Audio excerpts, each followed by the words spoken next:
All right, guys, welcome to another honey hole angling video. Today we're going to be tying an Avalon shrimp fly. We just learned something about this fly. Learned that it is not a crab pattern, which I always thought was weird because it never looked crabby to me. It looked more like a shrimp. Which is also weird because it doesn't really look like a shrimp either. But we're looking at a book right now where it is most definitely a shrimp pattern, and it's commonly mixed up for a crab. In fact, it was, I'm gonna butcher his name, but Mauro Genervi. It's from Italy. He designed this pattern to mimic extra large shrimp. So like big Texas Gulf shrimp. So to start off, I got my eyes tied on. I'm using a mustad saltwater hook, and these are small double pupil eyes. This is some red EP fiber. It's actually not EP fiber, it's an EP fiber knockoff. But Fly Tires Dungeon? Fly Tires Dungeon, yeah, baby. it's the same stuff, man. Yeah. It's the same stuff. So we're gonna use this in orange. And I'm gonna tie this in right off the back.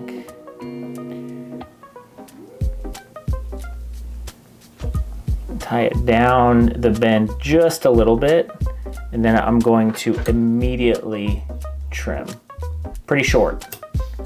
You're just trying to make a little tuft. Yep. Just a little hint at orange. So the next thing we're gonna do, this fly has a keel weight on it. Next thing we're gonna do, this is Mason's 20-pound hard mono. And if you make hook guards and stuff like that, you probably have some of this, but you can just get some mono or fluorocarbon that's pretty stiff, but also can move around. You want it to be pretty stable. And we are just going to tie this right on top of that EP fiber we just tied in. I'm going to tie forward a little bit just to make sure. We want this thing to be very secure. And then if you have something to hold it out of the way, that's perfect. So the next thing that we're going to do, and this is where I change a little bit from the original design, is that in the normal pattern they use black crystal flash. I don't have black crystal flash, but I have boar's hair for like the shrimp antenna, and so I'm going to use this as my shrimp antenna. So I'm going to pull two fibers off, and they come in different shapes and sizes on here, but I'm going to try to find two that are fairly similar, and these take a little bit of finessing, but I think it's cool that I have this patch and I want to use it, and I'm substituting for a pattern that I don't have. So here are my two fibers, and you can even see they're like kind of barbed at the beginning, or they split, which I think is a cool look. So I'm going to use these. Do you think the fish can see that? Dude, I bet they probably can. This might just be a Fly Tires thing.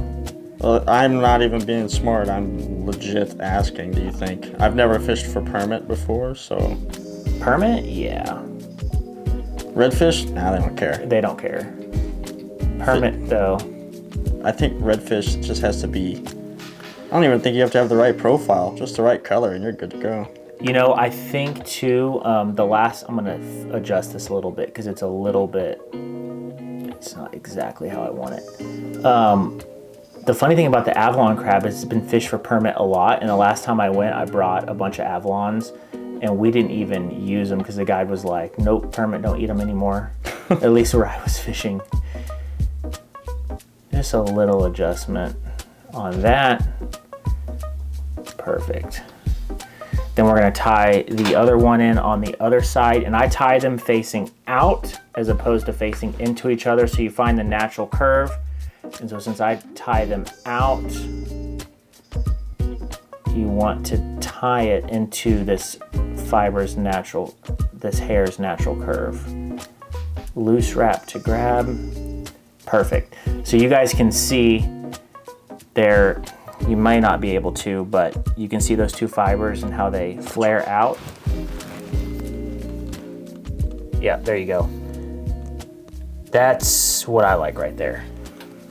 And again, Crystal Flash is gonna be straight off the back. This is a little bit different here. So just messing around, trying some different things. I like it. I think it's cool. Plus they're kind of rigid too, so they'll hold their shape. Yep, they definitely hold their shape. So there we have that. Next thing we're going to do is we're going to tie in rubber legs, and we're gonna tie one on each side on top of where we just tied that boar's hair in. What I'm going to do is I'm going to fold this around my thread.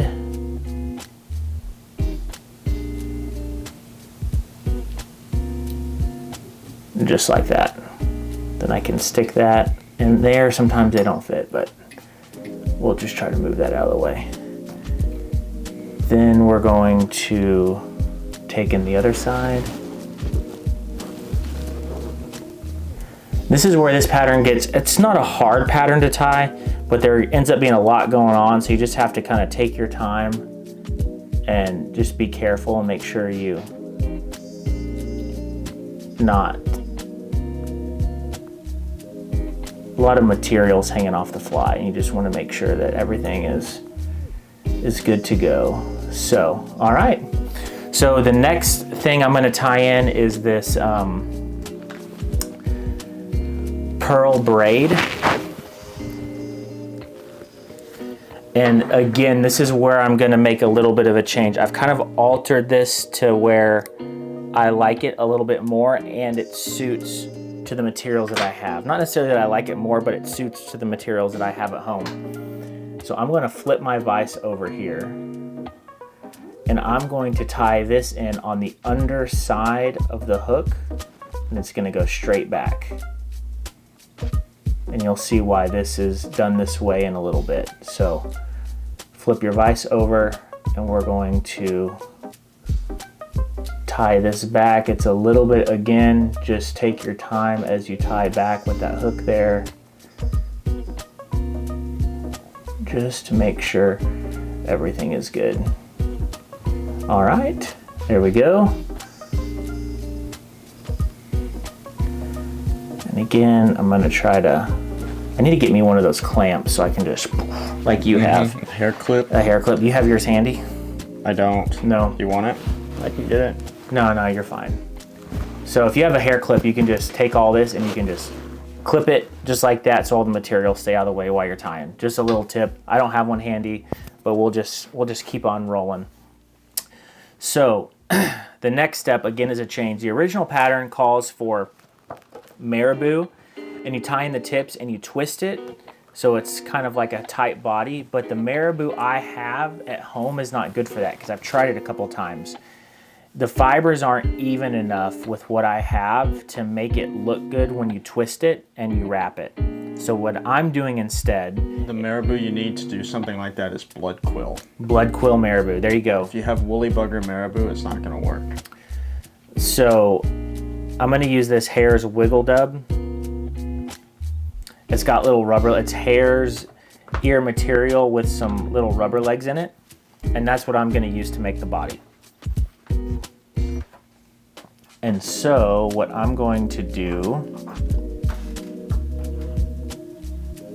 is, I'm going to use this one because it's a little bit shorter. It might be easier to tie on camera. There's a little loon dubbing spinner. So I'm going to make a dubbing loop.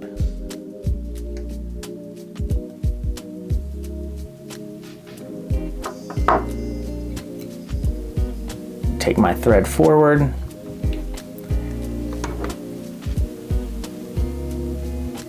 I'm going to hold that loop open, and I'm going to take my material here.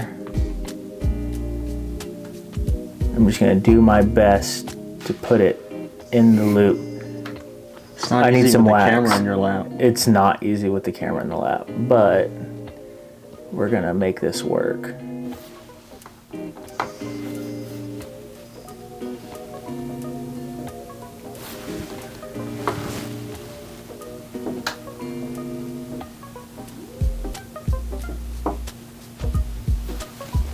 Without a camera, this is much easier.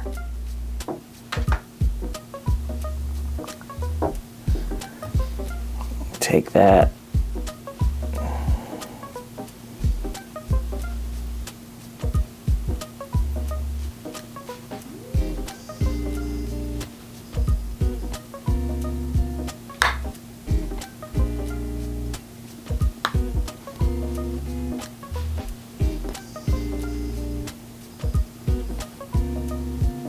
Then we're just gonna spin this, get this all twisted up.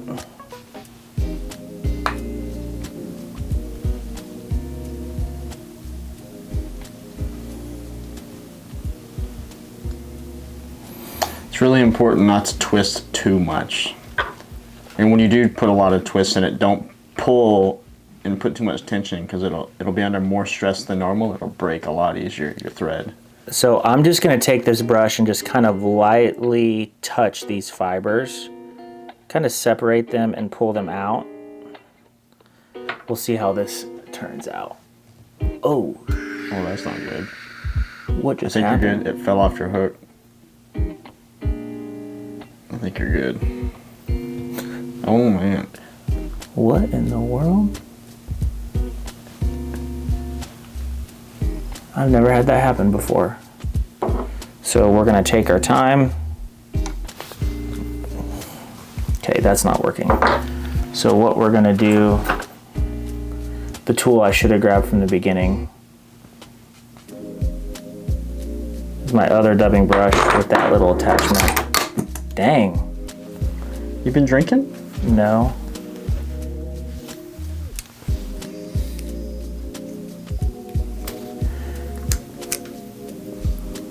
As long as I keep tight tension on this, it won't be a problem.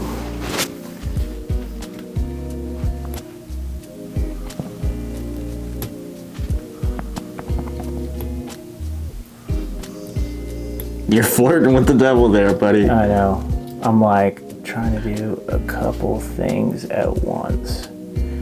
So, and this happened the last time I tied this fly as well, is that I had to do 2 dubbing loops because I didn't quite make it. But my vise isn't really tall enough with this longer shank hook.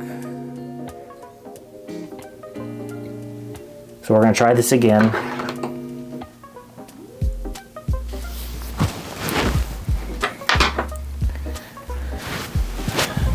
Man, I'm sweating. Is it hot in here to you, Zach? It feels good in here to me. Does it? You're wearing pants and a polo, and I've got shorts and a fishing shirt. I gotta on. work after this.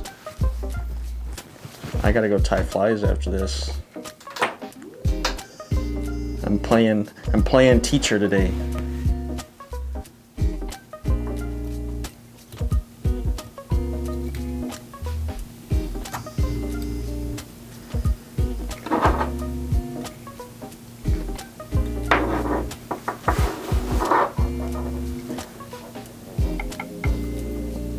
I didn't need to make this loop that as long as I did, since I don't have that much left to go. But we are where we are now.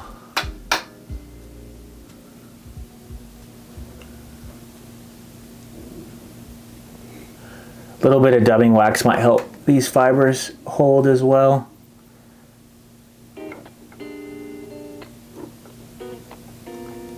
So I don't need that much left, so I'm going to do that.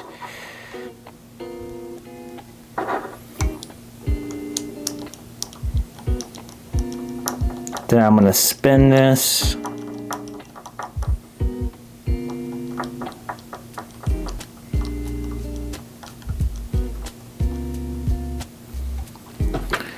Take my brush and just comb out these fibers just a little bit. The trick there is not to push too hard, otherwise you'll pull your fibers out. Like Landon was saying before, just touch. You're just kind of tapping the brush to the loop. Ooh, my stomach is growling. You hungry? Yeah, I almost want to put the mic down there. Everybody can hear it singing the song of its people.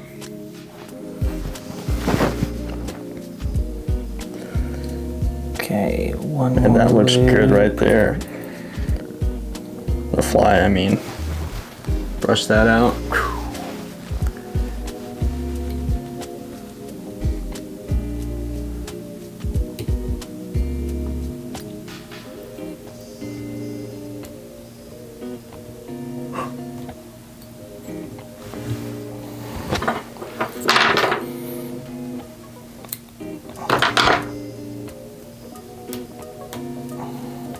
All right, now that we have the body done, we're going to just, and you're gonna pull some fibers out here because this is that hare's dubbing, and that's okay. I tied it a little, put a little bit more dubbing on there because I knew I was gonna lose some fibers in this process. That's why I put it on there pretty thick. We're just gonna comb that out. Just like that. It's already pretty shrimpy. All right, next step in the process is that we are going to tie in our zonker strips.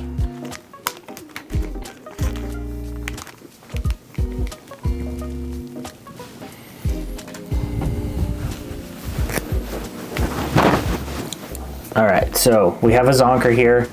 I'm actually gonna pre-cut these.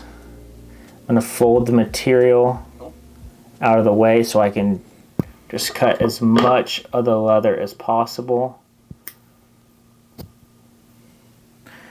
And on these, a lot of times when you cut zonker, you want to cut it at an angle.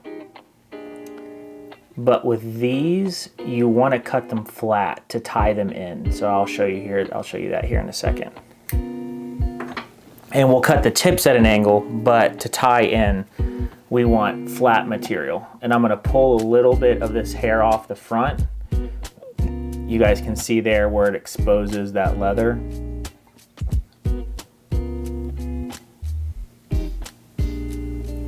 I'm gonna put this right up against the eye and a little bit on top of the eye. I'm gonna do one loose wrap to capture, one more loose wrap to make sure that it's captured. And then on the next wrap, I'm gonna pull it tight and you can see it cinch that leather strip right behind the eye. And that's what I want. We can test it. That's tied in nice and tight, just like we want it. We're into the next one. Again, pull off some fibers right at the leather. And we are going to place that so a little piece of the leather is sitting on the eye. It won't end up there. We're gonna do a loose wrap to capture. One more loose wrap, and then on the third wrap, we're gonna pull it tight. You can see how that cinched it down now. Let me see if Is that something that Drew talks about in his book, or is that? Yeah, that's something I pulled from the book. Okay. Okay. Just because you want to hide that leather, and you want it to be tied in tight, but you want to hide that leather, and when you cinch it down, it really pulls that leather in behind the eyes to where you can't really see it. Now here, you can still see some. I'm gonna do a couple more wraps. And one thing I'm gonna do as well that wasn't in the book is that I am going to take some of that dubbing that I use for the body. I'm just gonna do a dubbing loop. Rubber legs and all? Rubber legs and all, why not? Sweet. And I'm going to just cover that up a little bit. Make a nice little collar there. So the next step is we are going to take this pearl braid that we tied in and we're gonna come across the middle just so we have like a little flash body. We're gonna tie this in front of the eyes. Let's see if I can do this. Loose wrap. I'm having a hard time.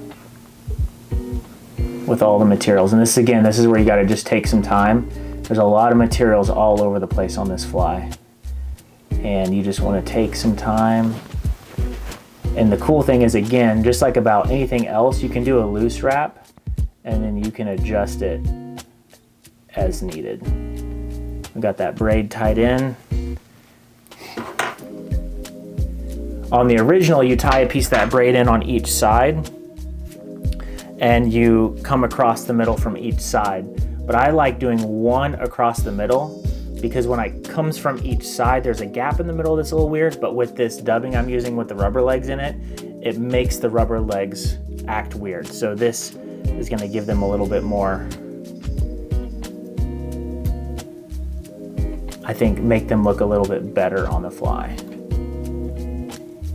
All right, and then the next thing is our keel weight. Make sure that's tied in good. So we're going to flip our fly back over. Take this keel weight. Make sure your rubber legs and stuff are not caught in it. We're going to fold it over the top. The first thing we do is we're going to go ahead and put our beads on. Actually, before we do that, we're going to do something. I'm going to whip finish.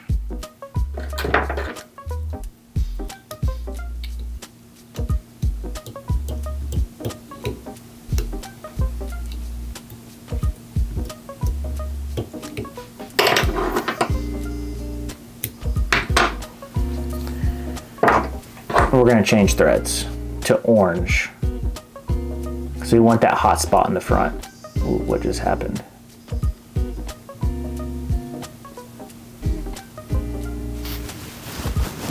Why didn't you just tie the whole fly in that thread? You know, the pattern calls for, you know, matching the thread. I think the way that I tie it, I don't think the thread shows through, but right. In the other way that it can be tied, I think you could see the thread through. I see. So you just want to hide it. In this way, I guess it doesn't really matter because I do that dubbing loop. It's really going to cover that thread up. But and the orange matches the eyes, the EP fibers we tied into the tail, and it matches the beads that we're going to put on this keel. So we're just going to slide that bead on. Does it matter which, if you're using Cyclops beads, which way the bead is facing? I like to face them like the small end down. I don't know, that's just how I've been tying it. I don't think it really matters. And then we want kind of like this half moon shape. So that way the beads can freely move. That's what we're looking at right there as far as the shape. So we're going to do some wraps. And again, if you do a couple wraps, then you can, and I like to trim this so it gets it out of the way. If you do a couple wraps, you can then adjust it to where you want it. And leave yourself some room to cut.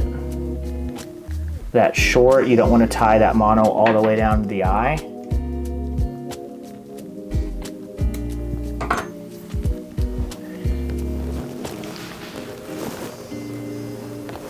And then we're going to just build up a little thread head.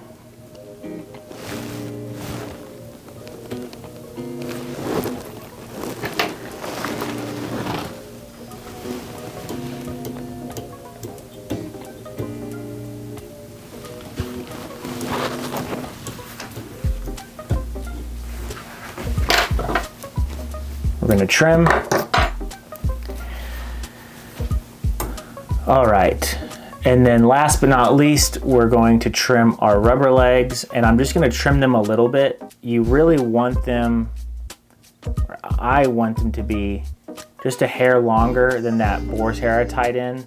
So that's the length I want. And then I'm just going to pull these down so I can cut them even.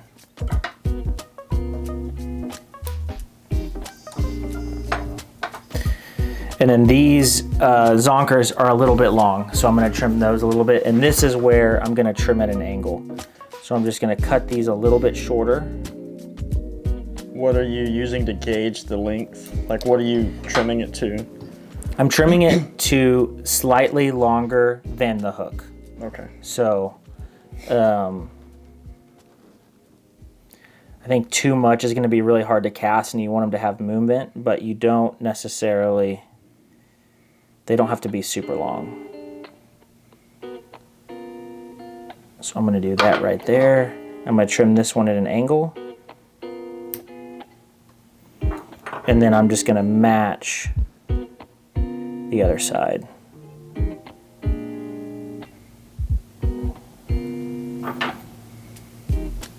Trim at an angle. Looks good. Perfect. That is an Avalon shrimp. Avalon shrimp, It's not a crab. It is a shrimp. There is your Avalon shrimp fly. I like that. I like that And rubber leg dubbing. I think that was a nice touch. That's redfishy as hell, Yep. dude. Redfish, permit, bonefish on smaller sizes, but that thing looks... Hell, I bet you could take it and go bass fishing. Oh, that could be a crawfish, dude. Yeah, that's cool. Could be a crawfish for sure with those 2 zonker strips. So anyway, we'll have all the materials linked down in the description. If you guys want to tie this fly, need to order some flies, or you can run by your local fly shop and pick them up. If you guys have any questions, or you want us to tie a specific fly on YouTube, drop it in the comments below. Yes, please. And then we'll learn how to tie it, and we'll put it up on the YouTube channel for you. Anyway, we appreciate you guys watching the video, and we'll catch you on the next one. Later.